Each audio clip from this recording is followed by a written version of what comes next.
Obrigado, Senhor. Obrigado, Pai, porque temos o privilégio de estarmos aqui na Tua casa de oração. Abençoa esses irmãos e irmãs, abençoa aqueles que nos acompanham de casa, de outros lugares, pela internet, que a Tua bênção continue chegando a cada coração. Obrigado pelos aniversariantes dessa semana, obrigado pelos aqueles que fizeram mais um ano de vida e pelos casais que completaram mais um ano de casamento, Senhor, de compromisso conjugal. Obrigado, Pai, abençoa essas vidas, abençoa esses casais. Obrigado pelos dízimos e ofertas que também foram entregues para o sustento da Tua obra. Continua, Deus, suprindo a necessidade de cada um dos Teus filhos. Abençoa as crianças também do culto infantil, que a Tua palavra chegue ao coraçãozinho de cada uma delas. E a nós outros aqui também, Senhor, prepara os nossos corações para recebermos a Tua palavra nesta hora. Palavra que é viva e eficaz. Oramos em nome de Jesus. Amém. Pode assentar, as crianças podem ir. Vai lá, jovem. Isso.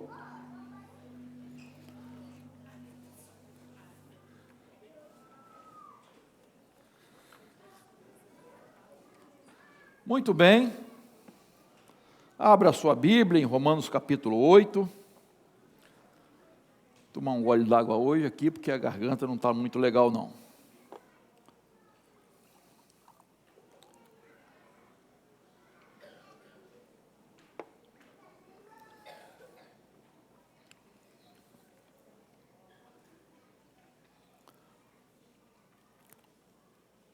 Um livrinho foi lançado aqui no Brasil, já tem 32 anos, tempinho, né?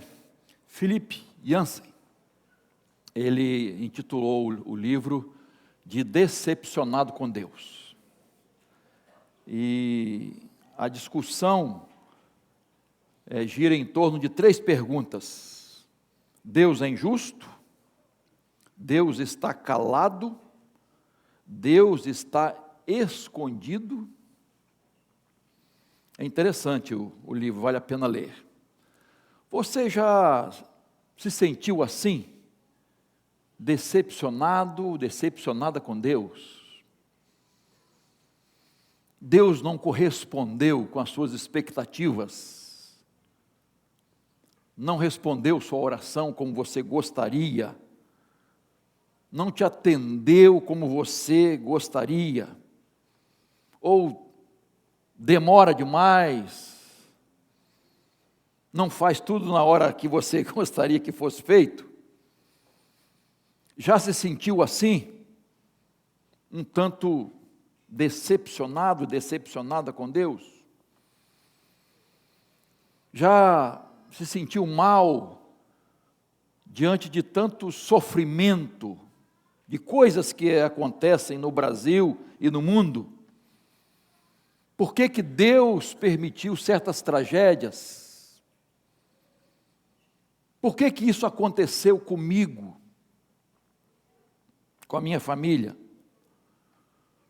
Por que que coisas ruins acontecem com pessoas boas? Por que coisas boas acontecem com pessoas ruins? Por que que corruptos, imorais, parece que saem ilesos e zombam da injustiça? Por que que pessoas que blasfemam contra Deus não sofrem nada? Por que que a mão de Deus não pesa sobre pessoas que blasfemam contra Deus? Tipo, um indivíduo aí, e outro, mais de um, que falou que Jesus era gay. Ou aquela escola de samba aqui na avenida, representou Jesus sendo vencido pelo diabo. E, enfim, você conhece muito. Por que Deus não se vinga? Por que Deus não faz nada? E às vezes, nós pensamos assim: se eu fosse Deus, eu faria diferente. E às vezes achamos até que faríamos melhor do que Deus. Tem um filme interessante que vocês já conhecem, é antigo, Todo-Poderoso. Tem dois, né? Mas tem o primeiro que o indivíduo lá reclama da vida, e aí Deus resolve tirar férias e você vai ficar no meu lugar. E ele faz tudo errado. Faz tudo errado. E aí depois, pela misericórdia, ele quer voltar, né, ao que era antes.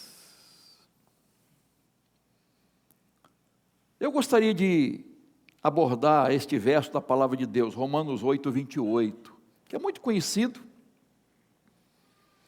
Quero tirar algumas lições aqui, que diz assim: sabemos que todas as coisas cooperam para o bem daqueles que amam a Deus, daqueles que são chamados segundo o seu propósito.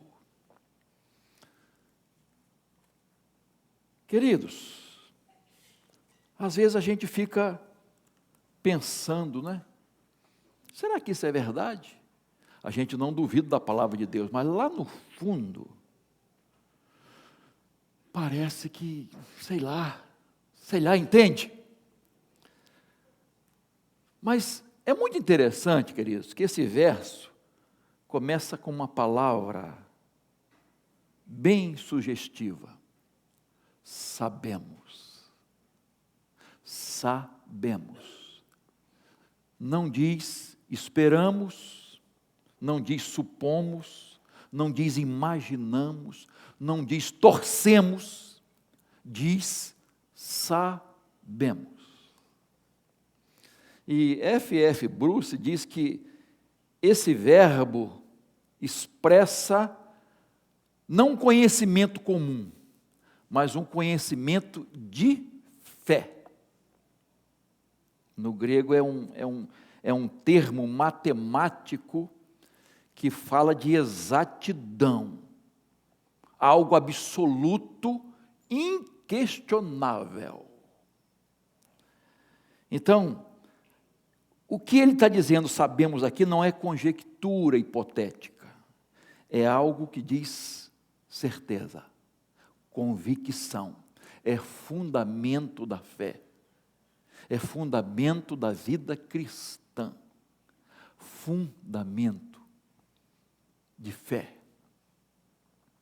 E é nessa linha de raciocínio que eu quero tirar aqui 4 verdades deste verso, para que jamais fiquemos decepcionados com Deus. Tá? Então, deixa a Bíblia aberta aí. A primeira certeza, a primeira convicção de fé que nós temos aqui, que devemos ter, é que creia que Deus trabalha por nós em todas as circunstâncias da vida. Deus trabalha por você em toda e qualquer circunstância. Sabemos que todas as coisas cooperam para o bem. E não diz algumas coisas, diz todas. E se é todas, não exclui nada. A vida é feita de alegrias e tristezas, irmãos, de altos e baixos, risos e tristezas, decepções, ganhos e perdas, montes e vales, envolve nascimento e morte. Então, a palavra de Deus diz que todas as coisas cooperam para o bem. Agora, não está dizendo aqui, queridos, que é muito importante a gente saber, que todas as coisas são boas. Esse texto não está dizendo isso. Que tudo que acontece são coisas boas. Isto é, aquilo que Deus quer que aconteça.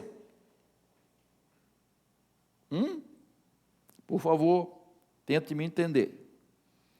Nem tudo que acontece é vontade boa, perfeita e agradável de Deus. Nem tudo que acontece. Mas tudo que acontece está na vontade permissiva de Deus. É bom a gente fazer essa diferença. A vontade de Deus, irmãos, está revelada na Bíblia.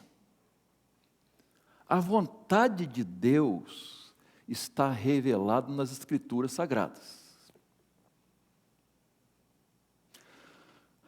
Deus quer assassinatos? Não.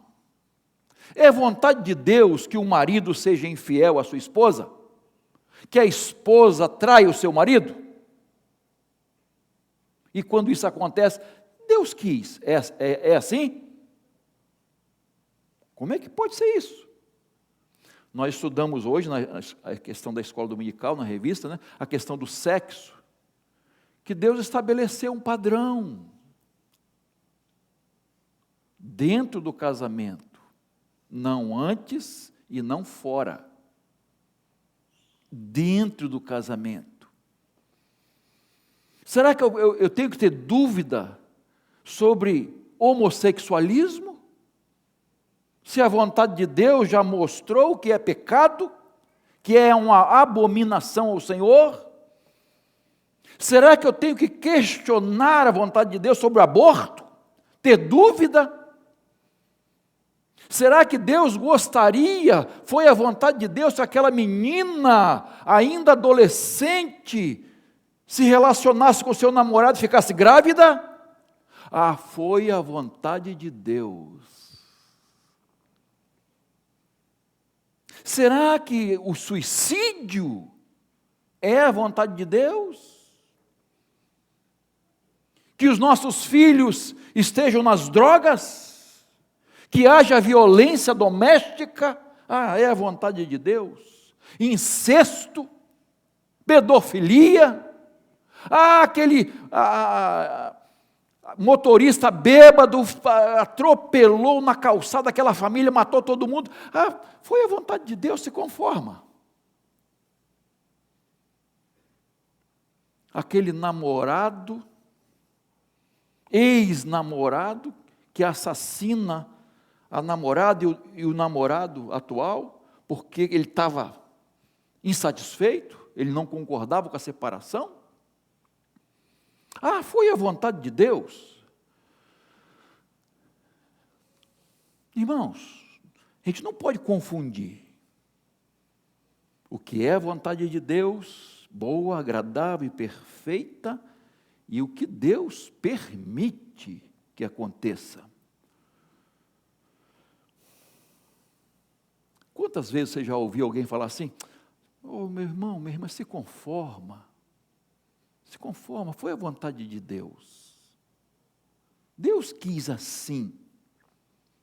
Deus quis que isso acontecesse. Tem que ter cuidado quando a gente afirma essas coisas.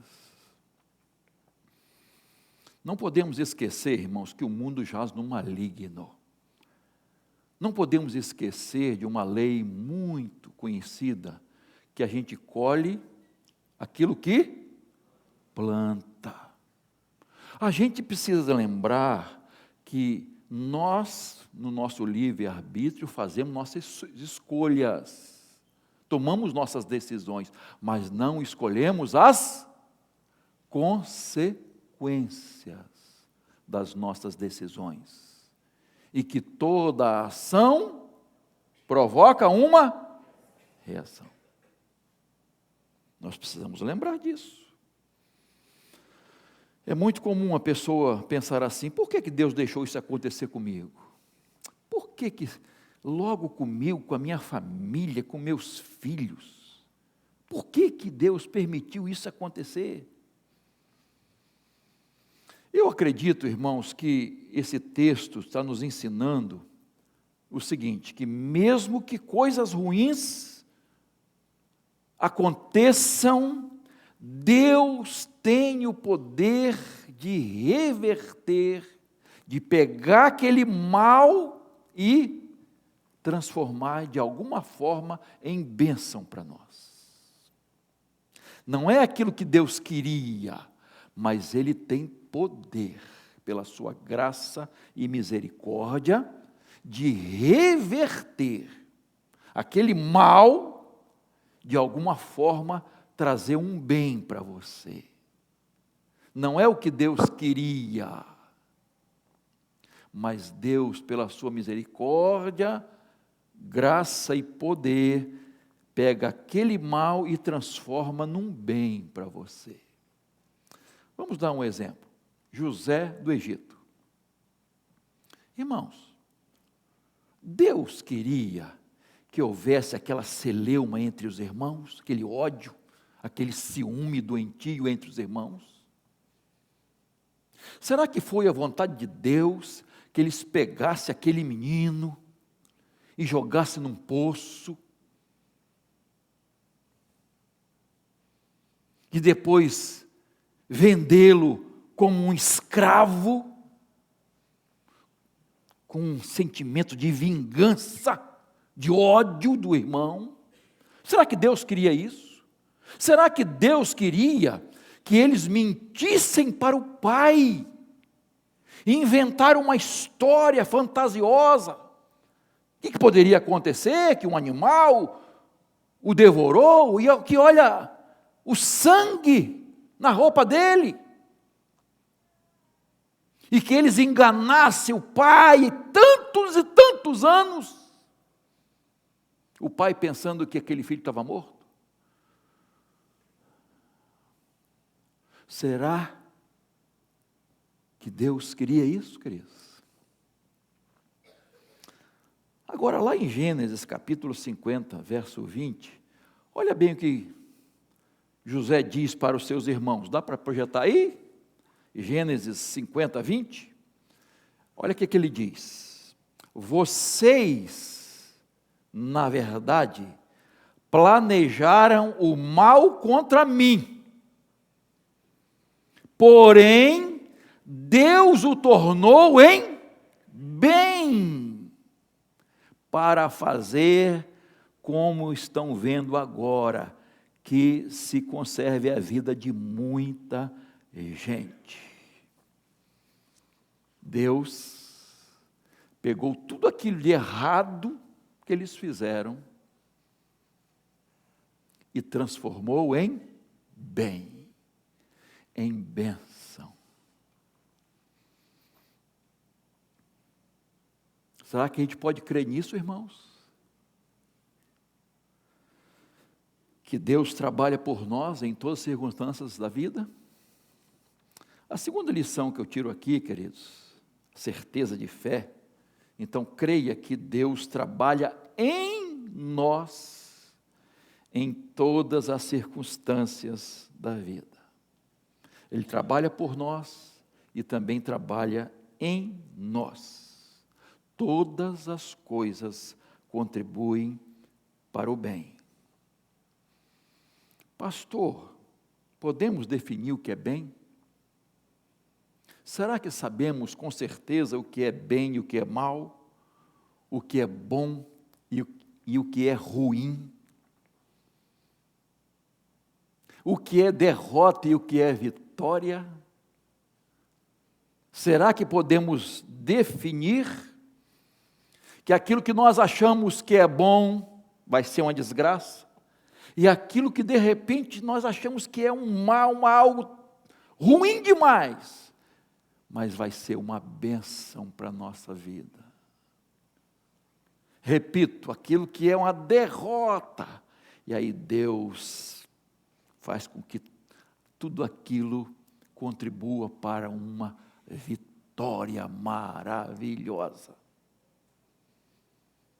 Então, às vezes, e a Bíblia diz que a gente nem sabe orar, nem sabe pedir a Deus. Nós precisamos ter a ajuda da intercessão do Espírito Santo, para saber, né? A gente ora errado, pede coisas erradas,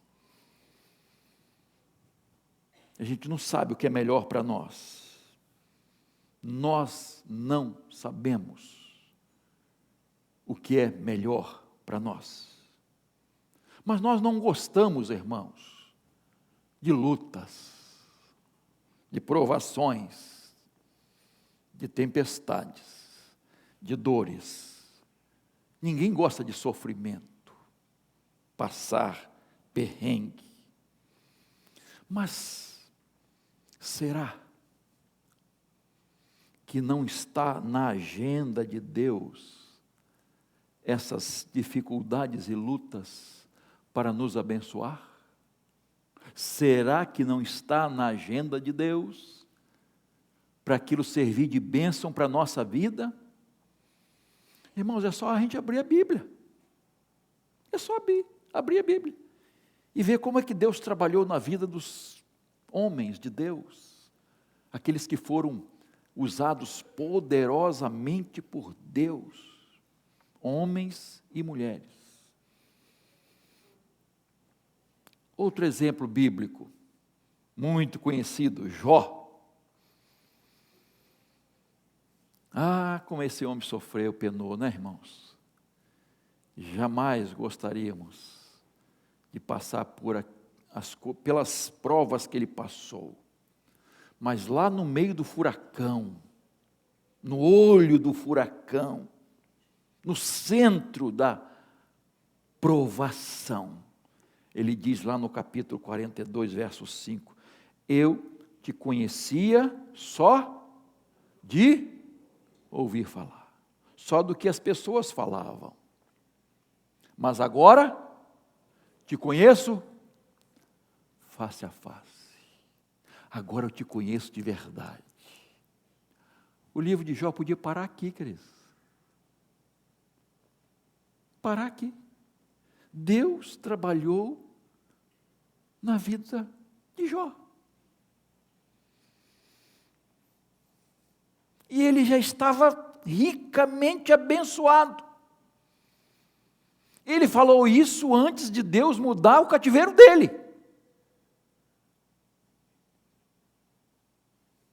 Antes de haver aquela total transformação. Porque a bênção maior ele já tinha recebido. A gente gosta de cantar, mas às vezes não gosta de viver. O maior milagre Deus já fez em mim. Que coisa maravilhosa, né, irmãos? Mas a gente quer outro milagre. Na prática, a gente quer primeiro outros milagres. E a gente esquece que o maior milagre Deus precisa fazer em nós. Preste atenção, meu irmão, minha irmã. O diabo não é onisciente, eu falei isso de manhã, né?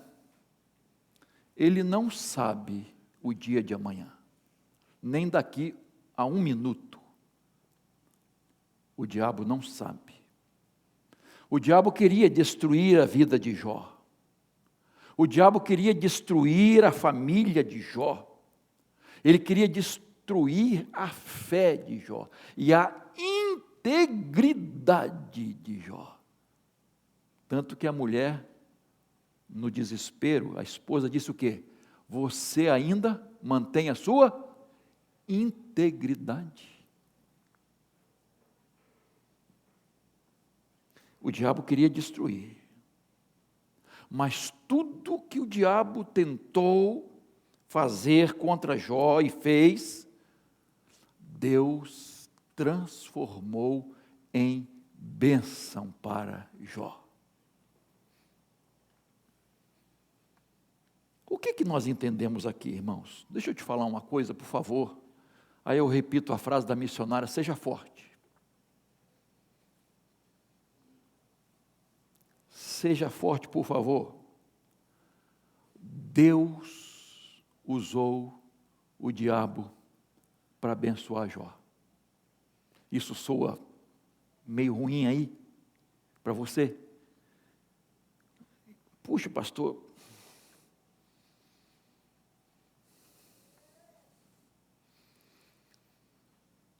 Deus usou tudo aquilo que ele fez contra Jó para abençoar Jó. Então eu quero te dizer com toda certeza e todas as letras, que tudo aquilo que o diabo está intentando fazer na sua vida, ou contra a sua vida, contra a sua família, Deus vai transformar em grande bênção. Porque Ele é o Todo-Poderoso. E Ele tem poder para fazer isso, queridos. Fazer como aconteceu com Jó. Então, faça o que Jó fez. Não murmure. Não reclame. Não duvide. Louve ao Senhor. Exalte ao Senhor. Glorifique o Senhor. Ame o Senhor mais do que os bens. Ame o Senhor mais do que a sua família, mais do que seus filhos. Ame o Senhor mais do que a sua própria vida, mais do que a sua saúde. Ame o Senhor acima de tudo e de todos. Honre ao Senhor como Jó fez, porque Deus está trabalhando em todas as circunstâncias da vida, na sua vida. Ele está trabalhando em você, por você e em você, em toda e qualquer circunstância da vida. Amém? A terceira certeza que eu tiro aqui é que Deus, olha o que Deus faz, e nós precisamos crer que Deus usa as circunstâncias para abençoar os que o amam. Olha o que o texto diz: sabemos que todas as coisas cooperam para o bem daqueles que amam a Deus. Para aí. Amam a Deus. O amor de Deus é incondicional. Não adianta você querer fazer alguma coisa para Deus te amar mais do que Ele te ama. Ou não é possível você fazer alguma coisa para Deus te amar menos do que Ele te ama. Deus ama o ímpio. Deus ama o pecador. Deus ama o blasfemo. Deus ama as pessoas vis, que talvez nós odiamos. Mas quando a pessoa ama a Deus, quando ela corresponde com o amor de Deus, ela desfruta da plenitude do amor de Deus. Deixa eu tentar dar um exemplo aqui. O casamento. Se só o marido ama a esposa e a esposa não ama o marido, vai ter amor, mas meio capenga. Ou vice-versa. Mas se os dois se amam de verdade, em toda intensidade, então o amor vai ser lindo. Haverá uma plenitude de amor. Então, irmãos, quando nós correspondemos com o amor de Deus, nós desfrutamos mais deste amor, da plenitude do amor de Deus. Mas isso depende de nós. Deus nos ama, mas muitas vezes nós não desfrutamos desse amor como deveríamos. 1 João capítulo 4, versos 7 e 12, diz assim: amados, amemo-nos uns aos outros, porque o amor procede de Deus, e todo aquele que ama é nascido de Deus e conhece a Deus. Nunca ninguém viu a Deus. Se amamos uns aos outros, Deus permanece em nós, e o seu amor é em nós aperfeiçoado. Quando nós correspondemos com o amor de Deus, somos ricamente abençoados. Quem não ama a Deus de verdade, não conhece a Deus, não conhece esse amor. Esse texto está dizendo isso. Não tem certeza de que todas as coisas convergem para um bem. Quem não ama a Deus. Quem não ama a Deus não sabe como termina a sua história. O final da sua história. O último capítulo da sua vida. Mas quem ama a Deus sabe que todas as coisas vão convergir para o bem e sabe do final da história. Romanos ainda 8, do versículo 31 a 39, é chamado de cântico de vitória. E começa assim: que diremos então a essas coisas, à vista dessas coisas? Se Deus é por nós?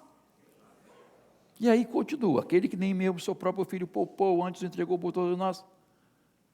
Cântico de vitória. Então, queridos, Deus ama a todos sem distinção. Sem distinção. Mas fazer com que todas as coisas contribuam para o bem, só para aqueles que amam a Deus. E amam a Deus de verdade. Porque nada nem ninguém pode nos separar do amor de Deus que está em Cristo Jesus, nosso Senhor. Por último, creia que Deus usa todas as circunstâncias para abençoar os que são chamados segundo o seu propósito. E o versículo então encerra, né, sabendo que todas as coisas cooperam para o bem daqueles que amam a Deus, daqueles que são chamados segundo o seu propósito. Quarta-feira passada, um navio se desprendeu lá em Niterói e chocou-se com a ponte. E foi um transtorno o dia inteiro para liberar aquele negócio todo. E aquele navio ficou ao quê? À deriva. Parece que estava à deriva há muitos anos, estava lá atracado lá, mas as amarras soltaram, né? Aí ele continuou na sua história, à deriva. Meu irmão, minha irmã, a história do mundo não está à deriva. A história do Brasil não está à deriva. A sua história não está à deriva. Creia nisso, meu irmão. Deus dirige a história. E o fim dessa história será glorioso. Deus está acompanhando cada passo. E eu não entendo muito de xadrez, mas de dama eu quebro galho. E às vezes você vê o adversário, comendo aqui, toma essa aqui, toma essa aqui. E aí quando você menos pensa, ou ele faz assim, dama. E aí a dama vai ganhando o jogo. Meu irmão, Deus é que mexe as peças do tabuleiro. Não pense que alguma coisa surpreende Deus. Pegou Deus de surpresa. Não.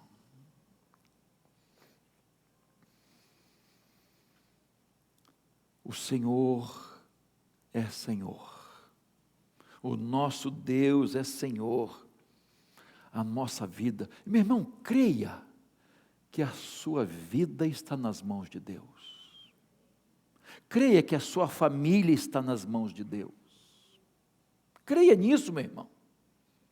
Que Deus não vai perder o controle de sua vida e de sua família. Ele tem um eterno propósito para a sua vida. para a sua família. E esse propósito, irmãos, não se limita aqui e agora. O propósito de Deus é até a eternidade, queridos. Para a sua vida, para a minha vida. Deus, Ele vê, está tudo presente para Deus. Daqui a 100 anos, está presente, no presente para Deus. Daqui a 1000 anos, não está no futuro, está no presente para Deus. Então Deus está olhando para você, não está só pensando no seu amanhã, no seu aqui e agora.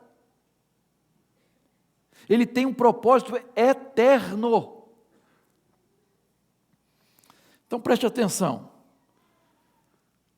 O eterno propósito de Deus para a nossa vida não é nos fazer ricos e famosos, irmãos. Nos tornar celebridades. Não é que alcancemos sucesso. O eterno propósito de Deus é nos fazer parecidos com Jesus. E está lá no verso 29. Veja aí. A imagem de Jesus. Que sejamos a imagem de Jesus. Não é a vontade de Deus, o propósito de Deus, que alcancemos a glória. É nos fazermos semelhantes ao Rei da Glória. Este é o eterno propósito de Deus. Porque na nossa humanidade, irmãos, nós olhamos muito aqui, na vida terrena, nos resultados imediatos. E nós temos dificuldade de ver a vida com os olhos de Deus, com os olhos espirituais, na perspectiva de Deus. Nós temos dificuldade, eu e você. Vou dar só um exemplo. A morte. Como nós temos dificuldade de encarar a morte, irmãos? A morte de um ente querido.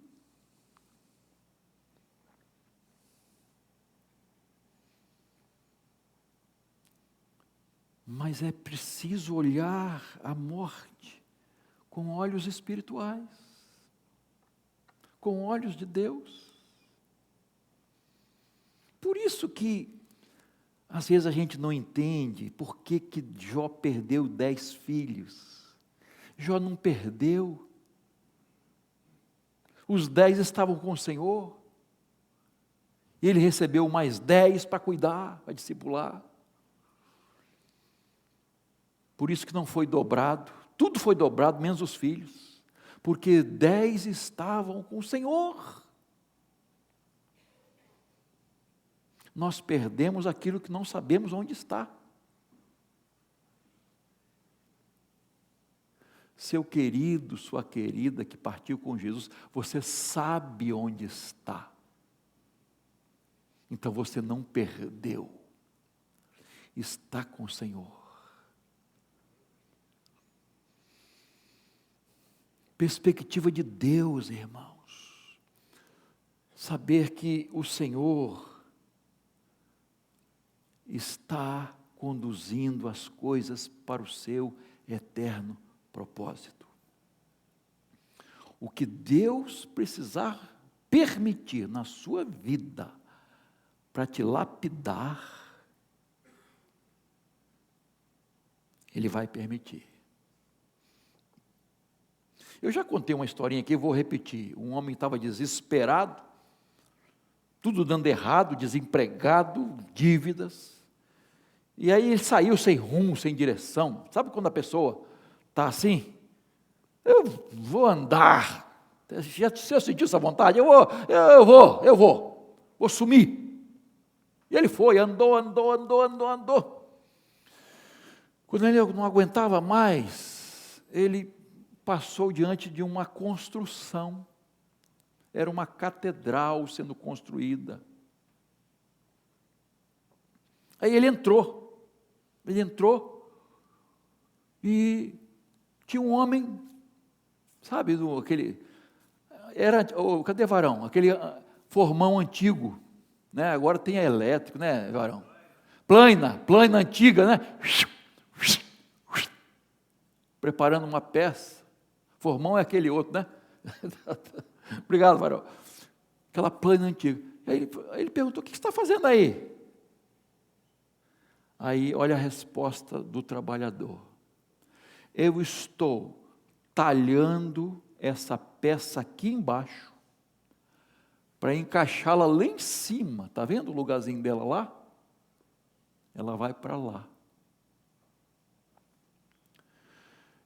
E o homem caiu em prantos. Foi a resposta de Deus para ele: estou talhando essa peça aqui embaixo para encaixá-la lá em cima. Às vezes a gente não sabe por que Deus está nos talhando, está tirando as arestas. A gente não entende, mas Ele está nos encaixando lá em cima, irmãos. Filipenses 1:12, Paulo diz assim: quero ainda, irmãos, que saibam que as coisas que me aconteceram têm até contribuído para o progresso do Evangelho. Olha, Paulo foi outro que sofreu terrivelmente, mas ele chegou à seguinte conclusão: as coisas que me aconteceram contribuíram para o progresso do Evangelho. Olha só, inclusive o espinho na carne, que ele orou 3 vezes e Deus disse o quê? Não. A minha graça te basta, que o poder se aperfeiçoa na fraqueza. De boa vontade, Senhor, eu vou me gloriar nas fraquezas, nas injúrias, nas perseguições, porque o teu poder está operando em mim. Quando eu sou acho que sou forte, eu estou fraco, e quando eu estou fraco, aí eu estou forte. Meu irmão, minha irmã, Deus está lapidando sua vida. Deus está santificando sua vida. Você não entende por que está passando por isso, por aquilo, por uma prova, por uma luta. Deus está trabalhando na sua vida. Não duvide, creia. É isso que a palavra de Deus está dizendo. Você foi chamado com um propósito. Deus tem um propósito de fazer semelhante a Jesus, a imagem do seu Filho, e te encaixar lá em cima, para a glória de Deus. Você já se decepcionou com Deus? Ou está decepcionado e decepcionada com Deus? Vamos aprender essas 4 lições. Creia que Deus trabalha por nós em todas as circunstâncias. Creia que Deus trabalha em nós em todas as circunstâncias. Creia que Deus usa todas as circunstâncias para abençoar os que o amam. Creia que Deus usa todas as circunstâncias para abençoar os que são chamados segundo o seu propósito. Então, vamos deixar de lado essa decepção, queridos. Vamos crer, vamos confiar, vamos depositar nas mãos do Senhor tudo aquilo que está em nosso coração, de dúvidas, de dificuldade, de tristeza, de mágoa, de rancor, e confiar em Deus. Ele está no trono, dirigindo todas as coisas.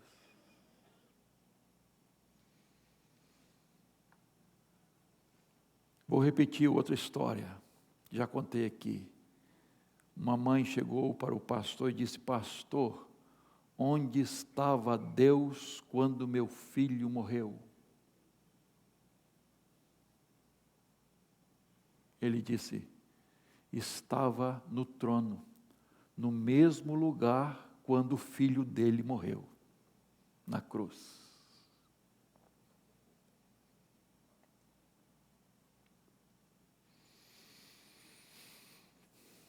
Descanse no Senhor, confie no Senhor, fortaleça no Senhor, para que possamos prosseguir e não desanimar, não desistir.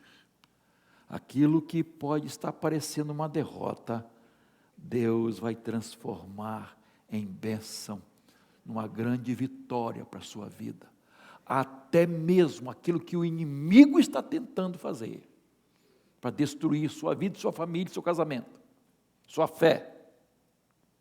Deus pega tudo isso pelo seu poder e reverte tudo, transforma em bênção para você. Você crê nisso? Amém. Que Deus para tanto nos abençoe. Amém. Amém, amém. Tem alguém sozinho aí, por favor? Se tem, fique perto de alguém que está aqui, você dando esse abraço, dizendo: estou contigo, você pode contar comigo, nós vamos caminhar juntos, vamos orar juntos. Renda-se ao Senhor agora. Deus sabe do seu coração, Deus conhece a sua dor, sua luta, sua dúvida, sua tristeza e até a sua decepção. Mas hoje você está glorificando o Senhor, crendo que Ele tem poder para reverter toda essa situação e trazer a vitória sobre sua vida, sobre sua família. Essa vitória que tanto você está almejando, aguardando. Lança-se nos braços de Jesus. Pai, teu povo está aqui, Senhor, rendendo-se ao Senhor, abrindo o coração para dizer: Senhor, estou aqui, nessa luta, nessa dificuldade, nessa dúvida.